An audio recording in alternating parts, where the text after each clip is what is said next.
அனைவருக்கும் வணக்கம். ஒரு சின்ன பதிவோடு உங்களை சந்திக்க வருகிறேன்.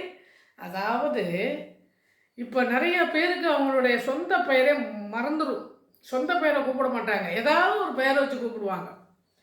அது நிறைய பேருக்கு அந்த மாதிரி இருக்குது. அது ஏன் அப்படி வருது அப்படின்னு கேட்டிங்கன்னா, அதுவே கூப்பிட்டு கூப்பிட்டு அப்போ தான் அவங்க அந்த பெயரில் தான் அவங்க வெளி உலகத்துக்கு அறிமுகமாகறாங்க.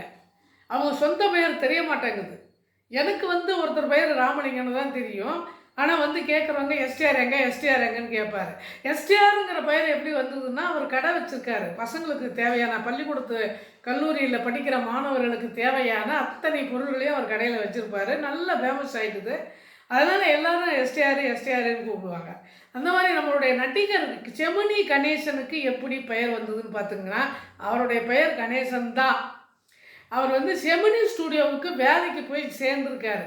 நடிகர்களை தேர்வு செய்வது, படம் தேர்வு செய்வது, திரைப்படம் எங்கே எடுப்பது, அப்படி சில பணிகள் அவர் செஞ்சுட்டு இருக்கார். அங்கே இருக்கும்போது அவர் நடிக்கலை. அதை விட்டு வெளியே வந்த பிறகு தான் அவருக்கு நடிக்கிற வாய்ப்பு கிடைச்சது. அந்த நடிக்கிற வாய்ப்பு கிடைக்கும் போது ஜெமினி அந்த ஸ்டூடியோவுடைய பெயர் அவருடைய பெயரில் ஒட்டிக்கிச்சு.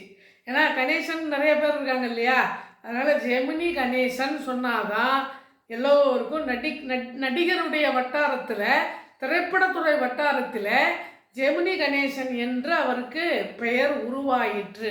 இப்படித்தான் அவருக்கு ஜெமினி கணேசன் என்று இதுவரைக்கும் தெரியுமா? நமக்கு தெரியாதல்லவா? இப்பொழுது தெரிந்து கொண்டீர்களா? வீடியோ பிடிச்சிருந்தால் லைக் பண்ணுங்கள், ஷேர் பண்ணுங்கள். நன்றி.